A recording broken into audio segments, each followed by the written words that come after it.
Welcome back to Real Ag Radio. I am Lindsay Smith, your host for the day, and joining me now is Tammy Jones. She's the product manager out of Manitoba for Corteva Biologicals. Welcome here, Tammy. Hey, nice to be back. Now, okay, so we have the exciting world of biologicals in front of us. Today, we're going to talk about plant hormones and plant hormone products. So, what do I need to know about plant hormone products?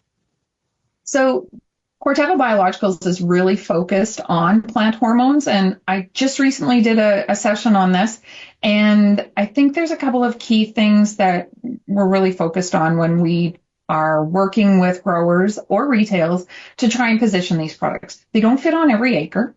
We need to have a solid base of genetics and fertility and all that jazz. And then the great thing about the plant hormone products that we're bringing to the market is that they're biosynthetic, so they're copies of what's occurring in nature, but that provides shelf stability. It provides consistent, guaranteed analysis, so you know what's in your jug every time. It's exactly the same thing. And we have some really great tank mix flexibility.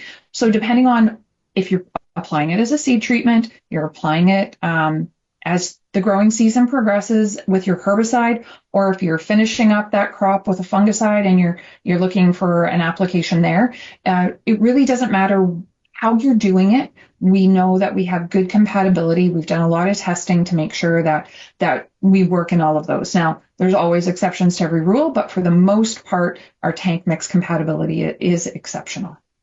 Now, and one of the key things I think that you mentioned there, because there are certainly lots of questions about how these products fit in to, the existing crop plan.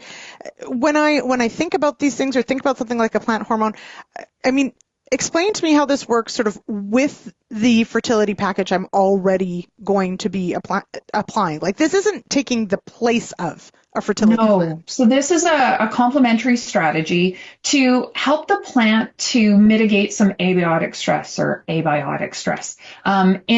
And that could be temperature extremes, that could be hail damage, cold soils at germination timing, whatever that might be. And really what is happening is we are supplementing the existing naturally occurring plant hormones to help optimize the productivity of that crop. So in order to optimize that productivity of the crop, we need all the rest of the building blocks to still be there, right? So we need to have all the macro and micronutrients, and we can supplement those. Some of the formulations do have, say, cobalt or molybdenum to try and help out with recovering from those stresses, but we need the plant to still have all the parts to grow, right? And then the micronutrients or the biosynthetic hormones that we are supplementing with are going to last for a short amount of time to help reduce the amount of time that plant is struggling, bring it back into a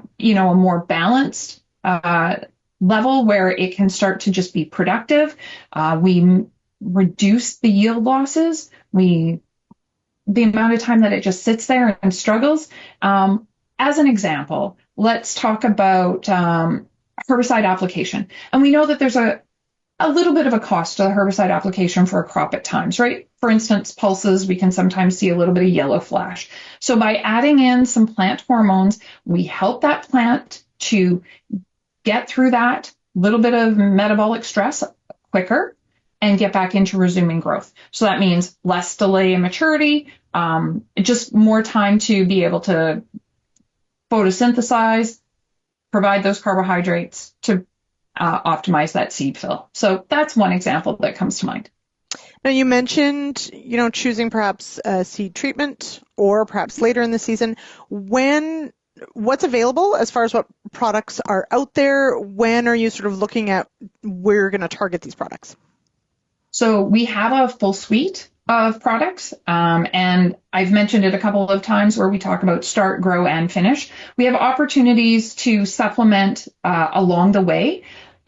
I think as we move into spring, that most of the conversations that we're having right now are things like, is it going to be dry? Are the soils going to be cold when we're starting to do that seeding?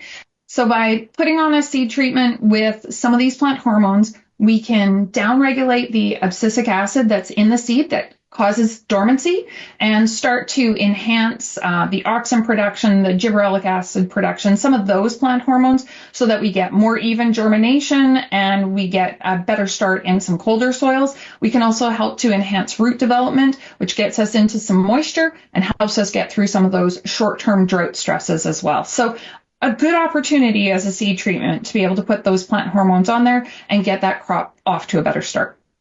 Now, when we talk about what my options might be as far as crops are concerned, are we talking about, there's an option for just about anything, or are these products that would be specific to different crop types?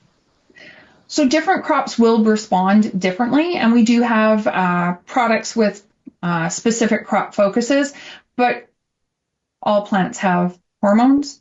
They all require those in order to have growth. So you're going to be able to utilize most of these products on different crops in different ways and get an impact. So if we talk about the East, and you like to talk corn and soybeans, Every once in a while, we definitely have products that fit on corn and soybeans.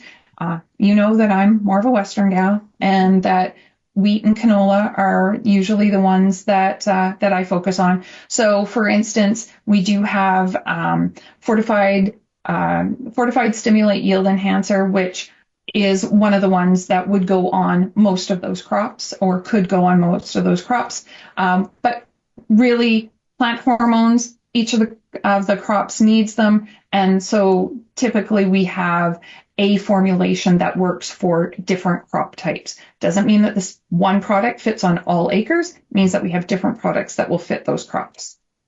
All right. And for those who are interested, because certainly this is a very fascinating part of the crop production world, where can they go for more information? Oh, well, of course, go to our website.